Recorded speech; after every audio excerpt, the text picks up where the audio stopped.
pertanyaannya bagaimana cara mendeteksi apakah yang menemui kita itu pada saat kholwat itu betulkah itu malaikat, betulkah itu jin, ataukah itu iblis? Kalau bicara makhluk, jin, iblis, malaikat, atau nenek moyang kita yang sudah tiada, alam arwah, atau... Assalamualaikum warahmatullahi wabarakatuh. Para pemirsa yang dirahmati Allah Subhanahu wa taala, pada kesempatan kali ini kami akan menyajikan sebuah tausiah dari Kiai Haji Mukhlason Rosid dari Mojokerto. Marilah kita sama-sama menyimak dan mendengarkan apa yang disampaikan oleh beliau. Ada 6 pertanyaan sekaligus dari saudara kita dari Solo, nggih. Pertama yang dipertanyakan tentang apa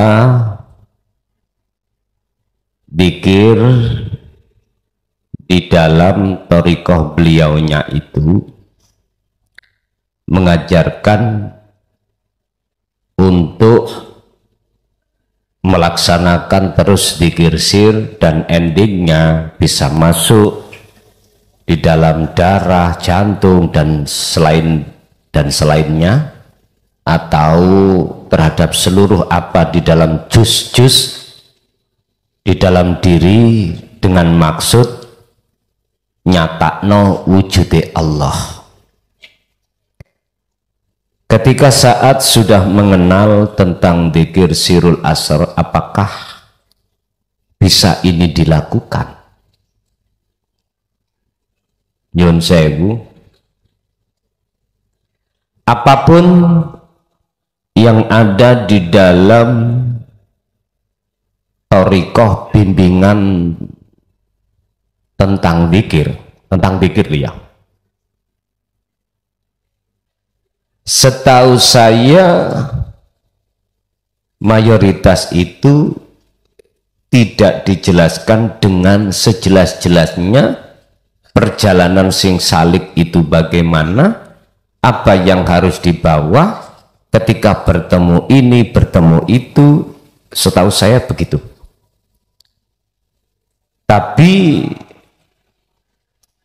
dan juga tidak semuanya thariqah itu tidak menjelaskan dengan gamblang terkait bagaimana si salik ketika solo itu bisa betul-betul untuk bisa masuk ke makom muraqabah, makom terasa dekat Allah itu, selanjutnya bisa sampai ke makom musyahadah atau makom kewusulan. Dari pertanyaan apakah ketika saat kami sudah mengenal tentang fungsi daripada sirul asrar, nyun sewu Bapak Ibu, di dalam thariqah manapun setahu saya tidak dijelaskan tentang masalah zikir sirul asrar yang muncul dari la ilaha illa anta. Justru kebanyakan itu hanya diterangkan untuk mengamalkan dan membaca la ilaha illa anta. Mulai dari la ilaha illa, la ilaha illallah, la ilaha illa huwa, la ilaha illa anta. Jarang sekali yang membahas tentang fa'lam annahu, memahami terlebih dahulu bagaimana cara memfungsikan la ilaha illallah atau huwa, lebih-lebih anta. Jarang sekali. Jikalau toh ada, maka di situ ada keterangan tentang masalah wukuf kolbi, ada memang, tapi tidak dibahaskan bagaimana fungsi daripada wukuf kolbi. Ada memang dilewatkan nafi isbat, tapi jarang sekali membahas bagaimana cara memfungsikan nafi isbat. Jarang. Dan ini yang akan membuat kita sebagai salik susah untuk mencapai wusul, karena memang tidak dipahamkan terlebih dahulu terkait bagaimana cara suluk yang benar dan cepat untuk bisa sampai pada Allah. Bahasa sederhana saya, kalau toh ada cara yang mudah, mengapa kita berikan cara yang sulit? Kalau toh memang ada kunci untuk bisa wusul, menyatakan wujud sejatine wujud, mengapa kita berikan sesuatu yang membingungkan atau menyulitkan? Kalau menurut kami mafhum, menurut kami maklum, karena pada saat itu para mursyid mungkin masih banyak yang terasa takut. Yang ditakutkan adalah fitnah. Bapak Ibu, ingat lewat makalah apa yang kami bahas tadi, selama kita masih takut pada selain Allah, takut fitnah kek, takut kehilangan pengaruh kek, takut kehilangan pengikut kek, itu berarti menandakan terhadap hati kita bahwasannya sadiqul ubudiyah, kumawulo kesulukan kita belum benar. Ini dan juga menandakan bahwasannya hati kita masih gelap pada Allah. Dan ini tidak bisa dipoles, Pak. Artinya tidak bisa kita bohongi. Memang seperti itu. Tapi jikalau takutnya memang karena Allah, beda lagi loh nih persoalannya. Beda lagi. Maka tidak jauh berbeda dengan apa zaman sekarang para masyayikh sudah kebanyakan berani untuk menyampaikan alias sudah tidak takut fitnah. Udah nggak ada bedanya. Cuman pertanyaan saya kembali kepada awal tadi, kalau takutnya kita terhadap makhluk, berarti itu tetanda hati kita masih belum bisa merasa kalau kita selalu diperhatikan oleh Allah. Jadi Pak, bisa jenengan pikir di dalam thariqah jenengan wau, tetap jenengan laksanakan. Sebagai tambahan saya terhadap panjenengan, bawalah kunci di mana hati sampean ini akan bisa masuk ke musyahadah ketika jenengan kali kula niki muraqabah. Intine kan ngeten, umpami kula tulis si salik itu wajib masuk di dalam namanya makom muraqabah. Makom di mana Allah itu terasa dekat. Nah, untuk menciptakan keadaan dalam hati ini bahwasanya Allah terasa dekat dan hanya Allah yang kita rasakan yang melayani kita, itu kuncinya ada di sirul asrar. Fungsi daripada la ilaha illa anta.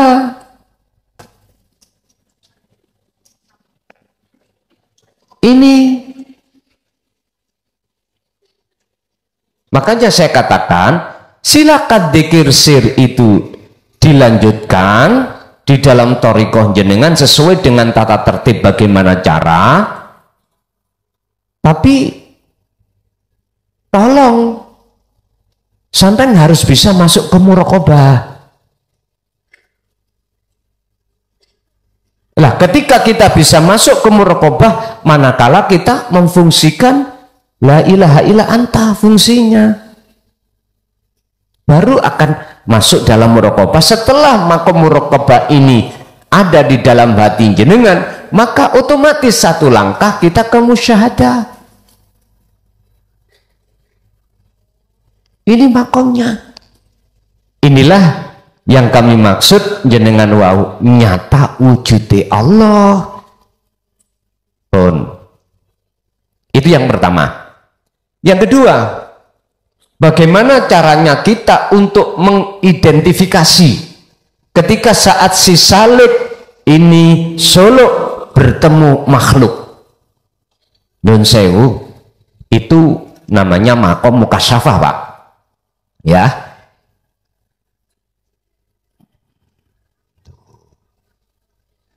Namanya makom mukasyafah.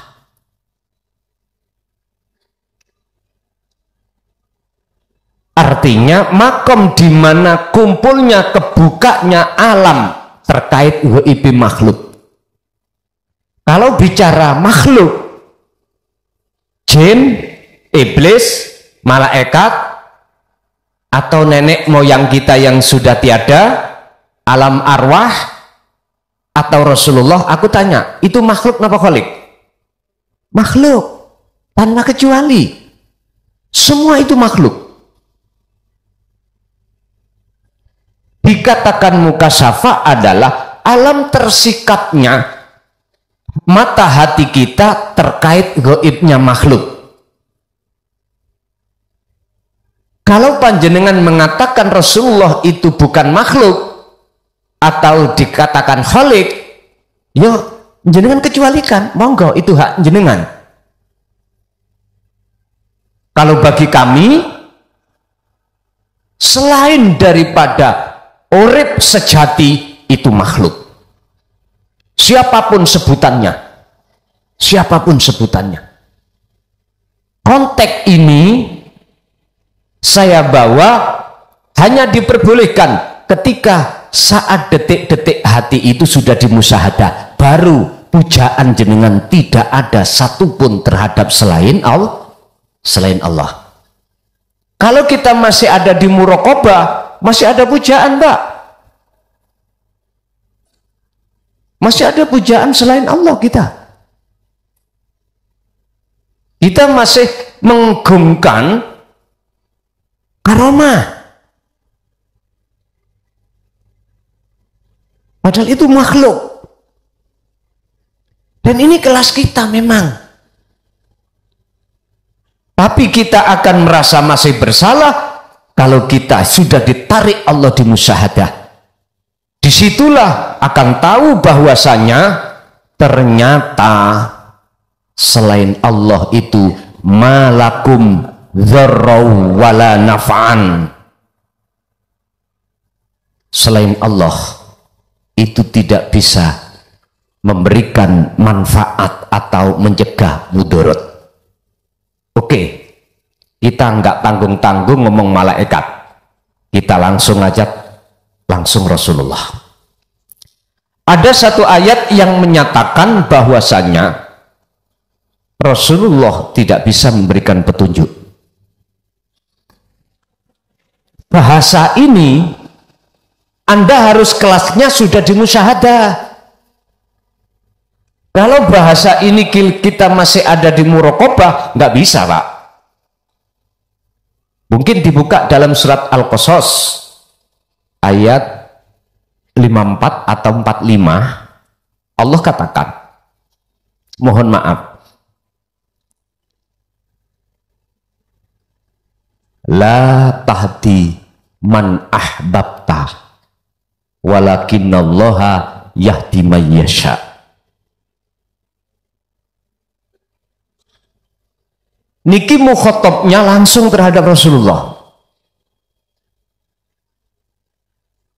Bagaimana Allah memberikan firman di dalam situ?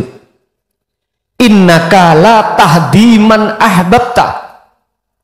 Innaka sak temeni siro Muhammad. Lah iki kembalinya kepada Muhammad. Ini Allah loh yang dawuh, gitu. Iku la tahdi, tidak akan pernah bisa memberikan petunjuk man terhadap orang ahbabta, sekalipun yang kau cintai Muhammad. Siapa orang yang dekat? Ahlul bait, termasuk para sahabat, termasuk.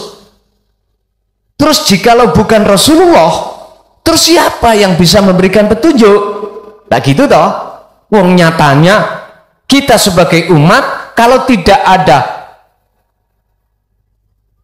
ajaran Rasulullah yang Rasulullah sampaikan, kita tidak akan pernah tahu tentang Allah. Gitu toh. Terus siapa? Sampeyan teruskan ayat itu. Walakinnallaha lan tetapi ini sing bisa memberikan, akan tetapi yang bisa memberikan petunjuk adalah Allah terhadap man orang yasa'u kang ngersakake sapa Allah ingman. Berarti urip sak jerone Kanjeng Nabi iku Gusti. Lho ngoten lho carane. Saged dipaham nggih? Kasih contoh secara akliyah sampai biar paham, mudah paham. Nyun sewu. Niki pulpen, ono 2 pulpen, Pak. Satu pulpen itu bisa dibuat nulis di layar, seret. Oke. Tapi satu pulpen mengapa? Ya sama-sama namanya pulpen, kok nggak bisa? Berarti pulpen yang pertama, mohon maaf, kasih Allah izin lewat syafaatnya pertolongan Allah untuk bisa dijadikan sebagai alat menulis.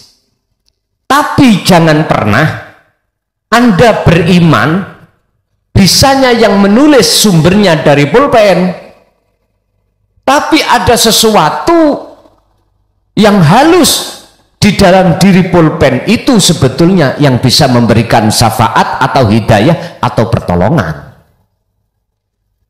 Oke Pak Yun Sewu, lebih mendalam lagi, kita tahu ada sapu untuk membersihkan kotoran-kotoran atau daun-daun. Orang memandang satu sisi kayaknya sapu itu bisa membersihkan ruangan dari kotoran. Oke. Ini saya katakan bahwasanya sapu nggak bisa. Yang bisa adalah sesuatu yang berperan di balik sapu itu. Sebab jikalau yang namanya sapu itu makhluk disuruh membersihkan sendiri, ya nggak bisa. Makanya di dalam alam mukasyafah, sekalipun Rasulullah, jikalau kita menganggap itu makhluk, maka itu tidak penting bagimu si salik untuk bertemu. Paham? Anda akan mengatakan itu nggak perlu manakala Anda betul-betul sudah paham bagaimana teori di dalam kasaf dan teori di dalam musyahadah itu. Dan itu akan berlaku. Artinya berlaku itu selain Allah tidak berguna, tidak bisa memberikan manfaat jikalau Anda betul-betul sudah di makom musyahadah, makom keusulan. Walah, ternyata ngono ta. Lho ngoten niki. Terus bagaimana kita mendeteksi atau mengidentifikasi bahwasanya oh ini makhluk, oh ini dari Allah, oh ini dari makhluk, oh ini dari iblis? Bagaimana cara? Sederhana. Kuncinya Anda, tinggal hati Anda duduk di mana? Ditajallika atau ditakholika. Artinya apa? Jikalau Anda ditajali, sabit ru'yat Allah. Mesti yang muncul keakuannya Allah. Anda akan memandang di balik Rasulullah itu siapa. Anda akan memandang di balik iblis itu siapa. Anda akan memandang di balik nenek moyang para arwah itu siapa. Itu tajalli. Tapi kita akan ketipu manakala kita akan duduk di takholi. Apa takholi? Hati Anda tidak akan pernah bisa memandang siapa di balik sapu itu, siapa di balik makhluk itu. Itulah letak ketipuan kita. Akhirnya kita tidak bisa membedakan mana itu dari Allah betul-betul al-haq, mana itu selain darinya makhluk itu. Mohon maaf, dulu memang kita ketika saat si Salik suluk masuk di dalam alam muraqabah, di mana kita sebelumnya itu ditampilkan kasab, si Salik belum sampai ke wusul. Memang Pak, saya kasih maklum, siapa yang nggak ingin ketemu Rasulullah? Karena itu satu kebanggaan. Tapi ingat, mohon maaf, kalau kita mengatakan Rasulullah itu makhluk ya, maka sampai kapanpun Anda tidak akan bisa mendapatkan syafaatnya. Karena sesungguhnya syafaat itu yang memiliki datangnya dari Allah. Kul, katakan Muhammad, lillahi iku tetap kedui Allah opo asyafaatu pertolongan jami'an kelawan sekabehane. Katakan Muhammad, sesungguhnya syafaat itu milik Allah semuanya. Oh, berarti Rasulullah itu gak ikut memiliki, ngoten maksudnya. Cuman aja Rasulullah itu dijadikan Allah lintasan untuk memberikan syafaat terhadap umat. Ngoten lho Pak. Saged dipaham nggih? Oke. Yang ketiga, ketika kita melihat konten-konten yang di YouTube banyak edukasi atau ketika saat si Salik melakukan suluk, apa mesti si Salik itu jatuh dari urusan dunia, urusan selain Allah lah maksudnya, direndahkan oleh masyarakat, ekonomi hancur? Apakah itu betul itu terjadi? Pun keterangannya sampai lihat antara hidayah dan istidraj. Ngeten Pak. Saya masukkan dulu dalam satu kata. Siapa yang hatinya menuju dan bertemu Allah, pasti hatinya akan dijauhkan Allah dari hubbus syahwat. Titik. Wes iki kunci, kata kunci. Saya ulangi, siapa yang hatinya semakin mendekat pada Allah, maka Allah akan menjauhkan hati itu dari selain Allah. Pertanyaannya, iki hati lho Pak atau ruh, apakah Allah juga menjauhkan dunia itu secara fisik juga? Ini jawabannya ada dua. Tapi sampai kunci, siapa yang hatinya semakin mendekat pada Allah, maka pasti Allah jauhkan hatinya dari kesenangan dunia. Jadi kata kunci ini sampai pegang. Laksana secara akal gini. Tadi jenengan Jawa Tengah, oke. Semakin terus sampai berjalan ke arah timur untuk menuju Jawa Timur, tepatnya di wilayah Mojokerto, maka semakin jauh arah barat yang kau tinggal, itu pasti. Secara akal bisa Anda terima ini. Pertanyaannya, apakah si Salik terus-menerus ketika suluk, apakah mesti direndahkan orang? Dan jatuhnya ekonomi kita hancur, bisnis kita hancur, keluarga kita morat-marit? Itu jawabannya ada dua. Mana pertama, mana kalah. Secara fisik itu menjadikan hati kita tambah jauh terhadap Allah, fisik itu dikembangkan atau fisik tambah bagus, mesti dihancurkan Allah. Siapkah Anda? Terserah Anda.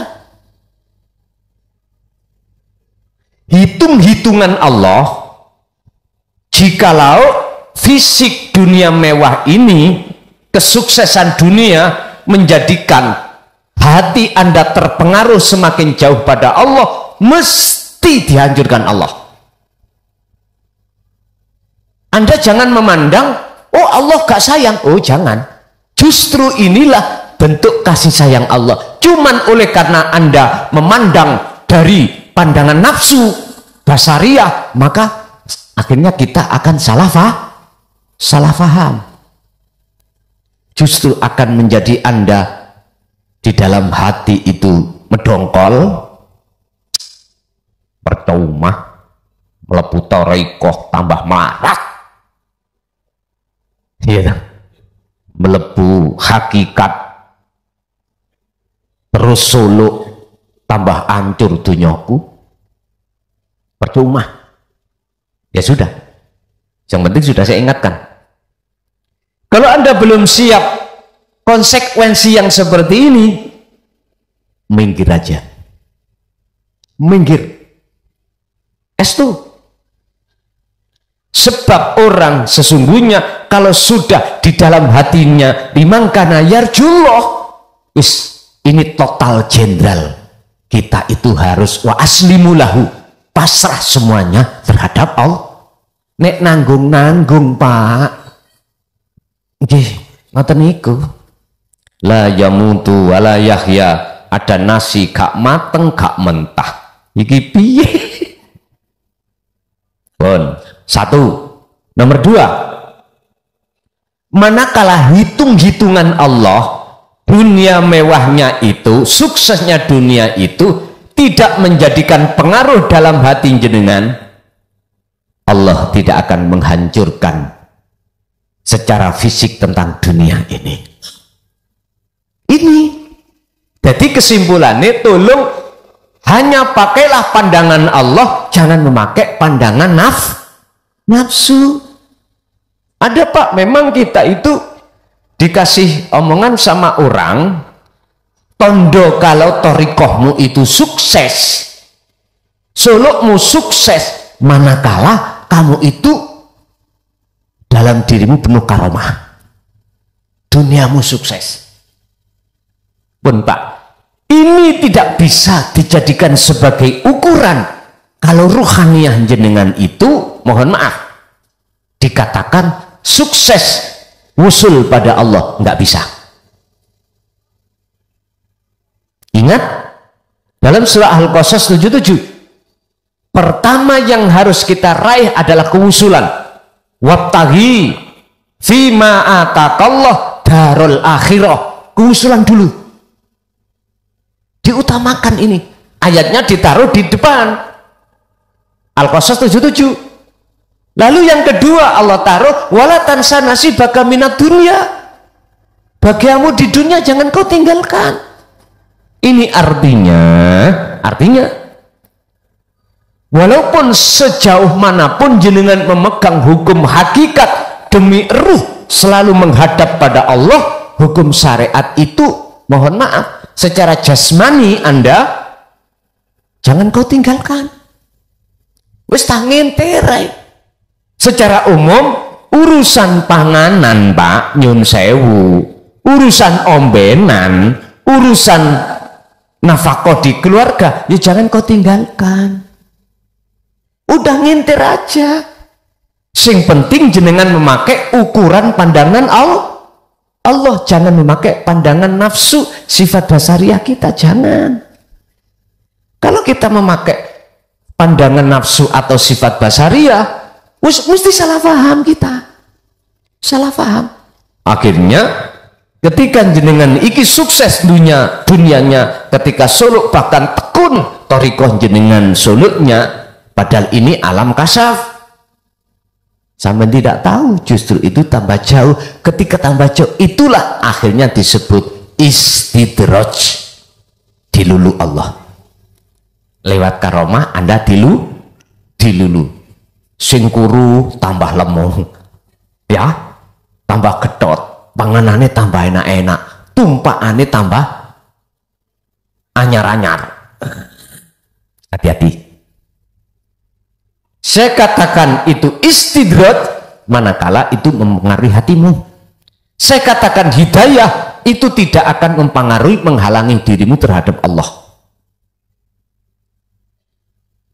berarti bisanya Anda ini semua akan menjadi petunjuk. Kembali pada materi tadi, ojo gampang nyawang saliyane Gusti, utamakanlah pandanganmu terhadap Tuhanmu mekaten. Keempat, apa kunci ketika aktivitas supaya selalu koneksi terhadap Allah? Pun ngeten Pak, ini gak bisa jenengan bantah. Ini sudah proses Allah di dalam golongan kekasih Allah itu Pak. Kita akan melalui beberapa proses terlebih dahulu. Proses pertama di alam musyahadah sebagai kekasih Allah adalah musyahadatul fana. Ini wajib kita alami. Ketika kita sudah tidak membicarakan muraqabah ya, muraqabah sudah kita lewati. Kita sudah masuk musyahadah. Di situ kita akan ditaruh Allah ke fana dulu.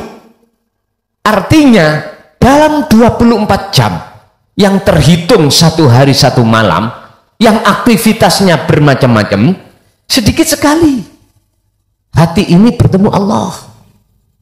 Sedikit. Saya katakan musyahadah karena bertemu. Saya katakan fana karena golongan yang sedikit sekali. Biasanya mohon maaf ya, posisi seperti ini jenengan sering lupanya ketika saat jasad ini bersinggungan dengan makhluk. Tapi ketika saat tidak bersinggungan, Anda mudah bertemu Allah. Udah, saya tanya. Kau kira Allah itu ada di makhluk tersembunyi? Apakah tidak ada Allah di dalam makhluk yang tersiar? Atau yang kau ajak komunikasi? Ayo, sampean ngen-ngen. Maksud kula seperti itu supaya Anda tidak pilih kasih. Gusti nanti aja nek wis nyaman-nyaman tenguk-tenguk santai kula tak madhep nang jenengan. Mbok nian. Jare Gusti Allah ngono. Gambut aku iki nang ndi? Setiap kamu aktivitas aku sing nglayani. Jadi Gusti Allah ngucap damput. Nek damput sik wani Pak aku. Nek wis mbok niku mau wis siji maneh kekasaran. Ngapunten. 1, 2, apa sarannya kita ketika saat di fana? Kita buka di dalam surat Al-Ahzab ayat 41-42. Kita buka di dalam surat Al-Insan ayat 25-26, yang semua intinya adalah baik siang maupun malam, setiap aktivitas udah peganglah tali Allah itu, pegang zikir itu. Yaudah semampu jenengan, sing penting jenengan jangan ada niat apalagi dengan sengaja untuk tidak berzikir. Makanya jenengan iki sebetulnya dikasih Allah di pondok untuk tinggalkan seluruh secara fisik, dunia fisik, anak, istri, penggawean. Sebetulnya 40 hari itu sudah cukup, lebih dari cukup sampai ini. Lah kalau sudah di situ, Pak, ya jadi jago kandang. Siapa sing gak iso tenguk-tenguk terus aku dia lagi. Kono gelut kono di tengah-tengah masyarakat. Artinya apa? Memang saya diperintahkan Allah memberikan wadah pondok ini untuk mengasah pikir Anda supaya yang ada di muraqabah bisa ke musyahadah. Tapi kalau sudah di situ, ya jok perang sing kana musuh apa? Perang sing betul-betul ada musuh sana. Di rumah campur dengan istri, suami, campur dengan anak, campur dengan anu kakean anu. Sebetulnya Pak, jenengan dikasih Allah 40 hari itu lebih dari cukup. Cuman aja karena kita mbaeno, tahu mbaeno nggih? Apa? Nyepelehkan waktu demi waktu, bahwasanya Allah selalu melayanimu. Akhirnya ya santak suwe titik. Ya wis, konsekuensinya kita seperti itu. Lah, ketika kita sudah terus menerus memegang dzikir di fana, akhirnya Allah pasti akan memindah Anda untuk di kamil, al-kamil. Ini apa? Kebalikan definisi daripada fana. Kalau tadi itu kita sedikit makrifatnya setiap saat dan waktu, ini malah kebalikan, lupanya hanya sedikit. Dan keduanya ini loh Pak, disebut sebagai makom mahfud. Nah ini makom yang terjaga. Artinya apa? Anda walaupun lupa banyaknya, pasti nanti Anda ditarik lagi kepada Allah. Itu pasti. Kecuali mereka yang di luar musyahadah, apalagi di kalau di muhadharah, harapan janjinya Allah sudah tertuang dalam Al-Ankabut ayat 5, itu janji Allah. Bagi kita yang ada di muraqabah, mesti dalam waktu yang sudah Allah tentukan, jenengan akan dimasukkan di musyahadatul fana, itu bertemu. Udah, teruskan dzikir itu. Ini gua akan takon sistem, ya dah. Apa sistemnya yang termudah? Dzikir terus. Ketika sudah dikamil, miturut hitungan Allah, maka jenengan akan diseret Allah di musyahadatul baqa. Inilah namanya makom maksum, makom di mana tidak lebih dari terjaga jenengan.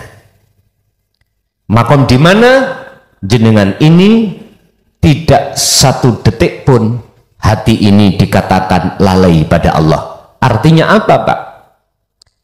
Andai kata itu lalai, itu buat Anda adalah ingat.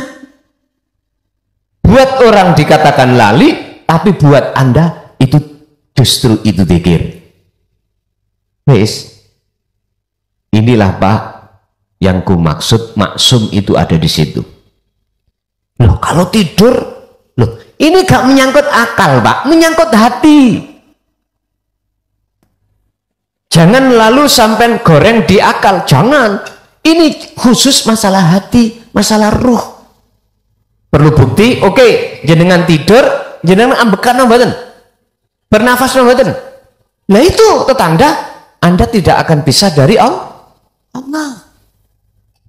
Jangan lalu kita larikan kepada akal tentang dzikir itu. Tentang dzikir itu harus jenengan larikan terhadap hati atau rasa. Itu maksudnya. Yang kelima, berarti jawabannya apa? Jikalau jenengan tidak ingin lupa satu detik pun, yono maksum.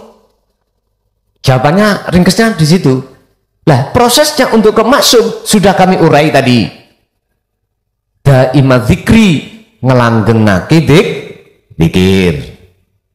Sekarang yang nomor 5.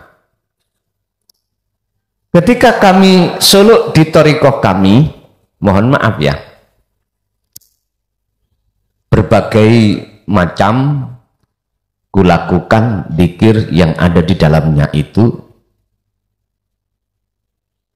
apakah ketika saat kami sudah mengenal dzikir sirul asrar, dzikir tersebut yang di dalam thariqah kami tinggalkan?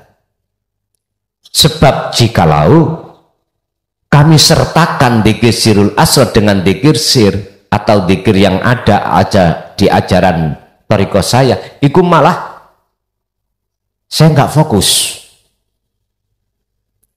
Pertanyaannya, apakah diteruskan dzikir kami yang ada di thariqah dulu? Sebetulnya jawaban ini sama yang ada di atas tadi Pak, yang pertama. Orang akan terbiasa untuk mengucapkan A manakala dia sering membaca A. Orang yang menganggap perkara itu mudah, awalnya itu sulit. Apa rahasianya kok jadi mudah? Tanya pada orang-orang ahli elektro, mengapa dia dengan mudah dia itu menghidupkan radio yang mati? Karena seringnya dia praktek ilmu elektro untuk membenahi radio mati. Jawabannya ada di situ. Kalau menurut saya sih jawabannya hanya begini, jikalau dzikir di dalam thariqah Anda itu menjadikan mudah munculnya dzikir di dalam telengi hati disebut al-fuad, muncul rasa menuju ke musyahadah, mengapa tidak? Tapi jikalau tanpa itu dzikir yang diucap baik lisan maupun hati terus jenengan mudah sampai iku memunculkan sirul asr, munculnya sirul asr dalam hati al-fuad, mengapa terus lantas jenengan ingin mencari yang sulit? Tergantung jenengan. Dari makalah pertama ini Allah sudah kasih tahu terhadap Muhammad sekaligus perintah, wadhkur, berzikirah sira Muhammad, sebutlah isma rabbika, terhadap nama Tuhanmu. Wong Islam Allah, wong Nasrani Allah, agama lain mungkin beda. Yang jelas wadhkur isma rabbik, sebutan nama Tuhanmu bukrata wa asila, baik siang maupun malam. Maksudnya Bapak Ibu, jikalau lewat kau menyebut nama memudahkan al-fuad di dalam hatimu, rasa itu muncul, mengapa tidak disebut? Walaupun sebutan tadi bukan satu kunci untuk masuk di musyahadah.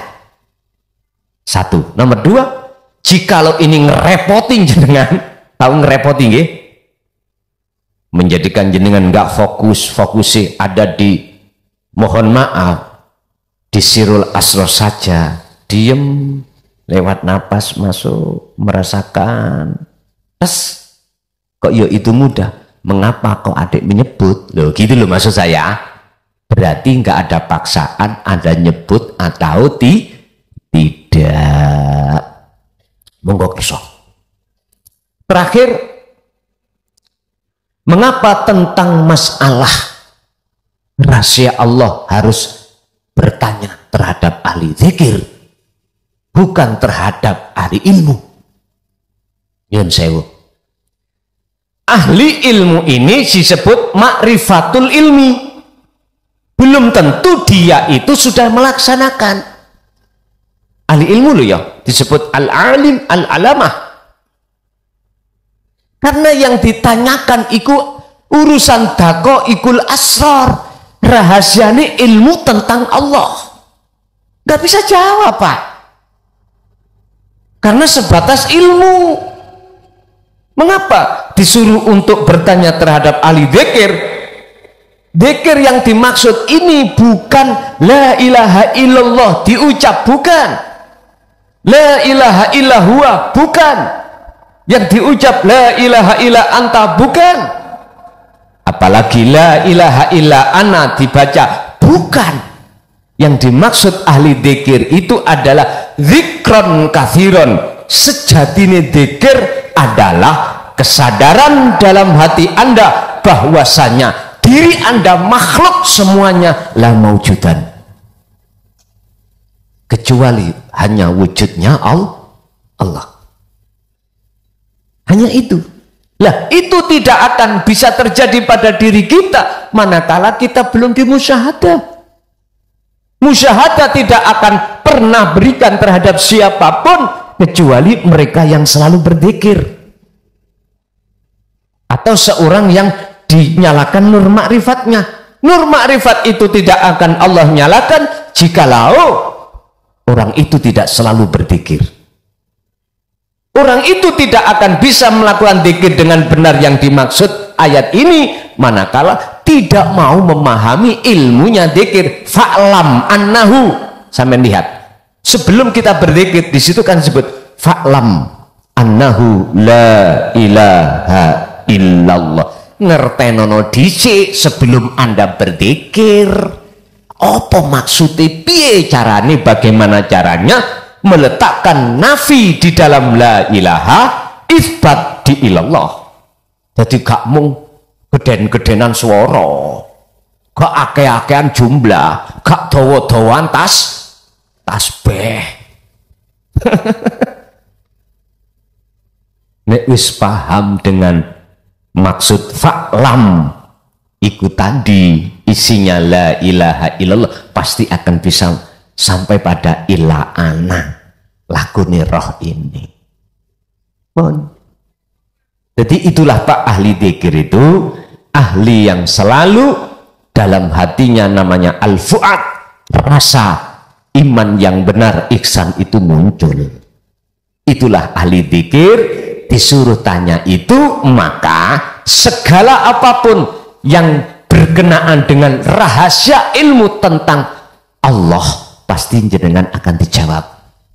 Karena sesungguhnya sing jawab itu duduk wong kuwi. Sing jawab itu ya sebetulnya Allah sendiri. Wis lah, dong ngamen. Nek wis dong ya wis toh. Ya, ngoten. Pun telas pertanyaan ini ki. Situk wong situk tapi neng masih ada? Oke. Ya napa maneh? Assalamualaikum warahmatullahi wabarakatuh. Waalaikumsalam warahmatullahi wabarakatuh. Saya RBN Taufikur Rahman, Pak, dari Tanjung Selor, Kabupaten Bulungan, Provinsi Kalimantan Utara, Pak. Jadi saya memang sengaja ke sini untuk menemui Guson, untuk belajar tasawuf. Ada beberapa pertanyaan, Pak, yang ingin saya tanyakan kepada Guson. Yang pertama terkait dengan ayat surat Al-A'raf 172, Pak. Itu kan di situ alastu birabbikum qalu bala syahidna. Jadi kita waktu di alam roh itu pernah bersaksi kepada Allah bahwa kita akan menyembah Allah. Namun kita setelah lahir di dunia itu kita tidak ingat, Pak. Kapan kita bersaksi, di mana, tidak ingat. Andai kata tidak diturunkan Al-Quran melalui Rasulullah Muhammad, mungkin kita tidak akan tahu, Pak, kita pernah bersaksi dulu. Kenapa ini bisa terjadi, Pak? Itu yang pertama. Terus yang kedua terkait dengan surat Al-A'raf juga 143. Ini mengisahkan waktu Nabi Musa bermunajat kepada Allah selama 40 hari 40 malam. Di situ Nabi Musa ingin melihat Tuhannya, tapi Allah di situ bilang, kamu tidak akan melihat saya. Tapi Nabi Musa tetap mengotot, sehingga Allah menunjuk Gunung Tursina. Andai kata kamu bisa melihat Gunung Tursina itu, maka kamu akan melihat saya. Kemudian Allah bertajalli kepada Gunung Tursina, kemudian gunung pun hancur. Kemudian waktu itu Nabi Musa pingsan, Pak. Nah, terus kemudian setelah dia pingsan, kata-kata yang terlontar dari mulut Nabi Musa itu Subhanallah, Pak. Nah, ini kenapa, Pak? Subhanallah terucap waktu dia tersadar. Kenapa kok tidak mungkin alhamdulillah, mungkin Allahu Akbar. Terus yang selanjutnya pertanyaannya adalah apakah hubungannya pingsan ini dengan melihat Allah, Pak? Karena di situ sudah kehambaan sudah tidak ada di situ. Mungkin keakuan sudah hilang. Apakah itu bisa dikategorikan sebagai liqa terhadap Allah? Kemudian peristiwa selanjutnya adalah seperti peristiwa yang kita sering alami, ya pingsan, kemudian kita tidur, badan mati. Apakah itu juga bisa dikaitkan dengan liqa Allah, Pak? Ya, kami mohon dijelaskan mungkin secara syariat, mungkin hakikat juga terkait masalah itu, Pak, ya. Terima kasih, Pak. Assalamualaikum warahmatullahi wabarakatuh. Waalaikumsalam warahmatullahi wabarakatuh. Surah Al-A'raf ayat 172 dan 143. Terakhir, Pak, satu lagi, Pak. Menyambung pertanyaan yang pertama tadi terkait masalah makom maksum, Pak.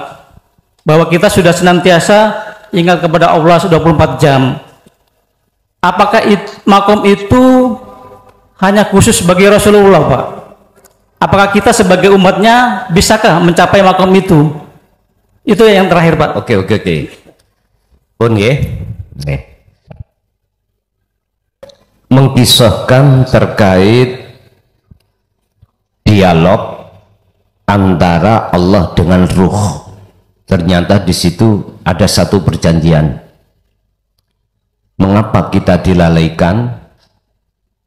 Ketika saat di dunia ini kita lalai kalau kita itu bahwasanya kita dulu pernah berdialog atau mengikat satu perjanjian. Udah miturut settingani Allah. Kesalahan kita itu sebetulnya proses innalillahi. Satu. Nomor dua, kesalahan kita itu karena mohon maaf dawuh Gusti Allah terhadap diizinkan oleh iblis atau nafsu untuk menggoda kita, yang di dalam izin itu mengandung satu kalimat ujian. Di dalam ujian itu, betulkah masih tetap menyembah aku Allah atau selain aku? Ternyata semua kita manusia ditulis oleh Allah di dalam surat Al-Hijr 39:40. Jawabannya, mulai Nabi Adam sampai kita, bentuk proses innalillahi itu bentuk kekotoran hati kita pada Allah, selingkuh pada selain Allah. Itulah berlakunya hukum nafsu ketika nafsu itu diberikan izin oleh Allah untuk menggoda, yang dijadikan sebagai alat Allah untuk menguji kesetiaan kita. Ternyata semuanya tersesat kita, hati. Tapi di situ Allah juga memberikan solusi.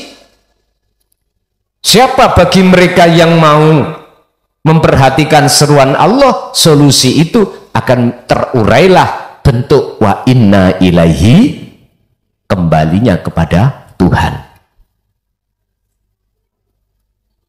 Mohon maaf, di dalam surat Al-Hijr tadi seluruhnya Adam dan keturunan anak Adam sepanjang zaman akan iblis sesatkan, illa ibadaka minhumul mukhlasin.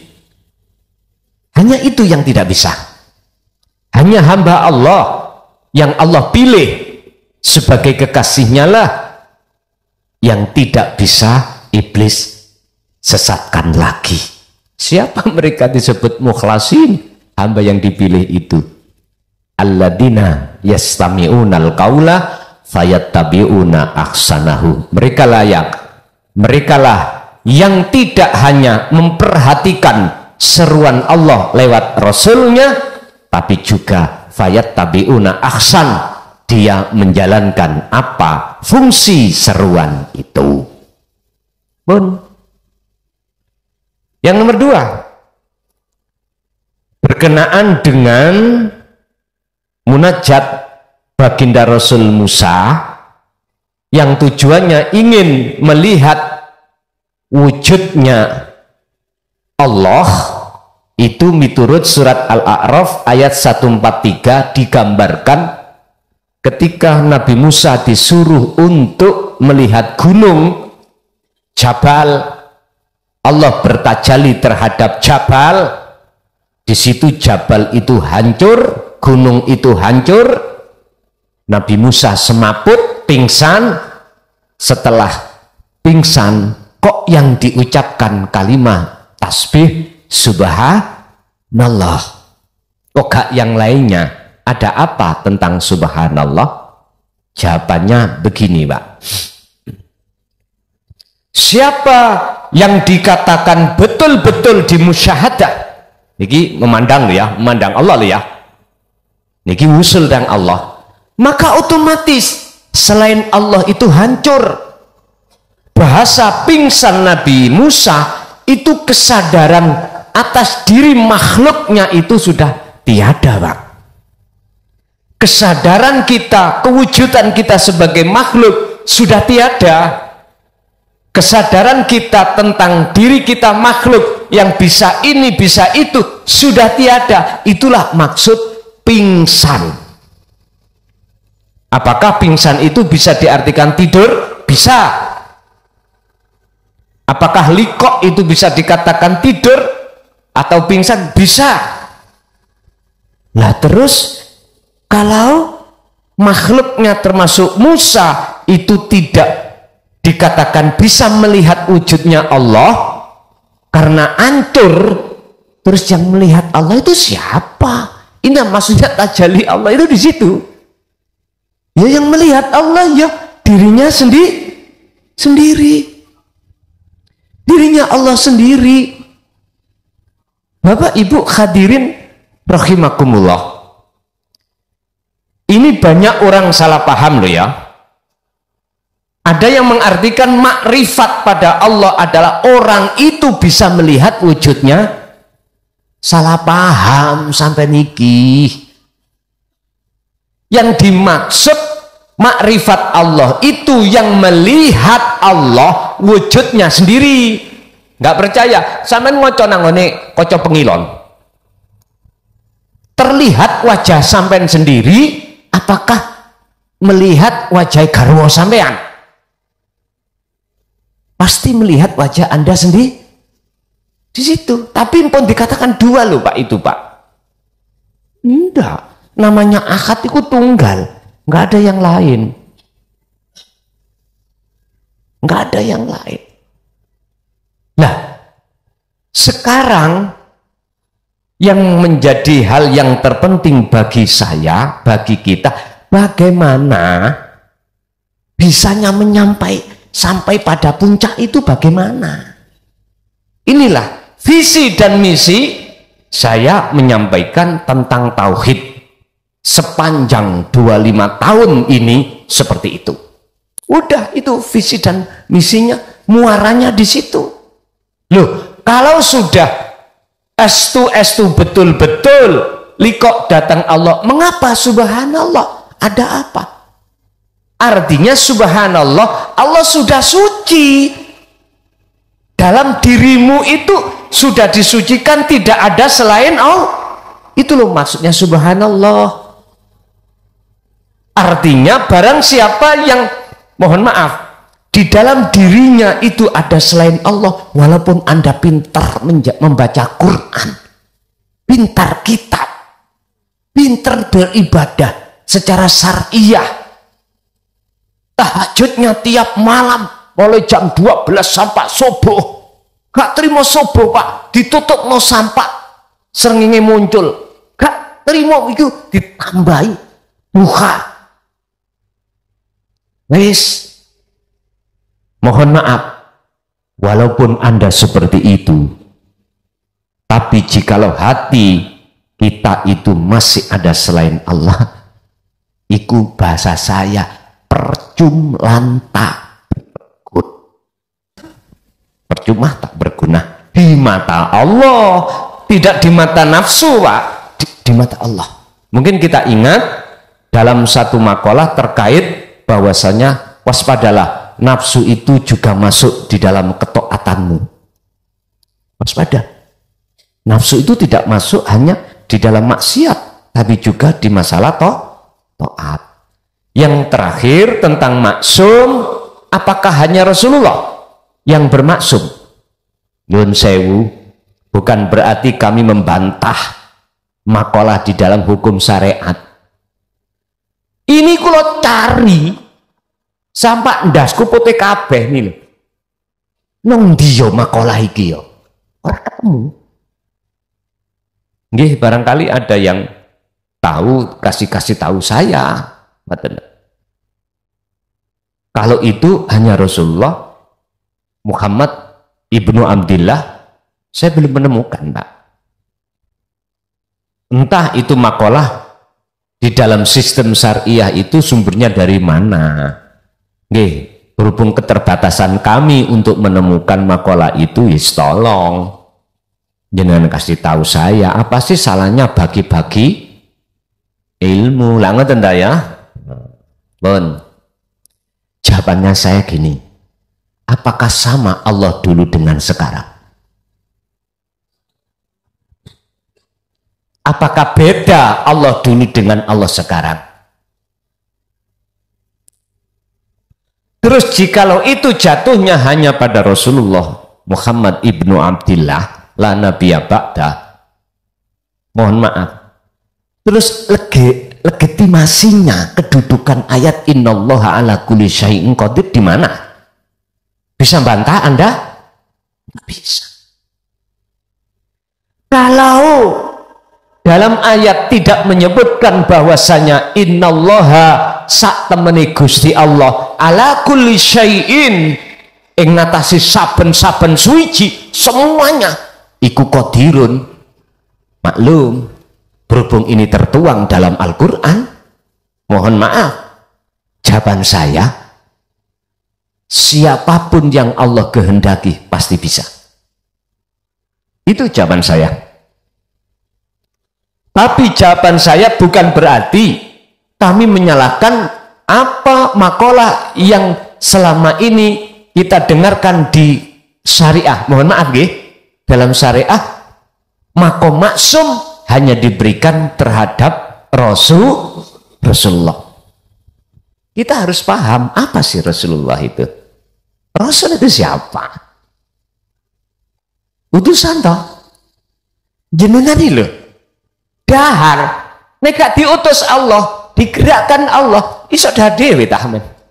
Makan sendiri tah. Ora iso.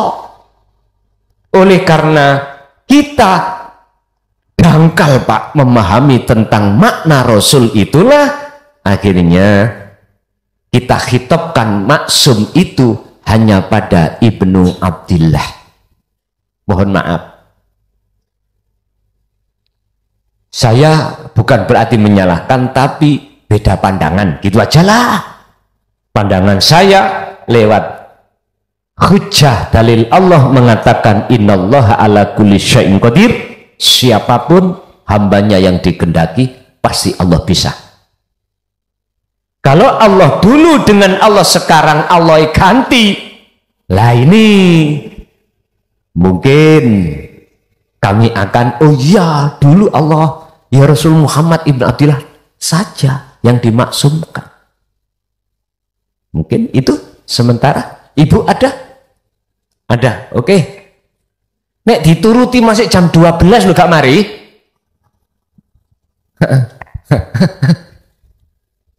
Gimana?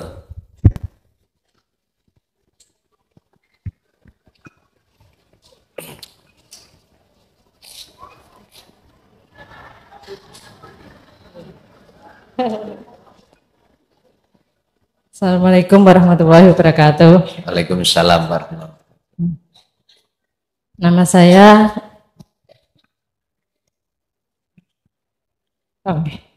Nama saya Uul dari Ngawi.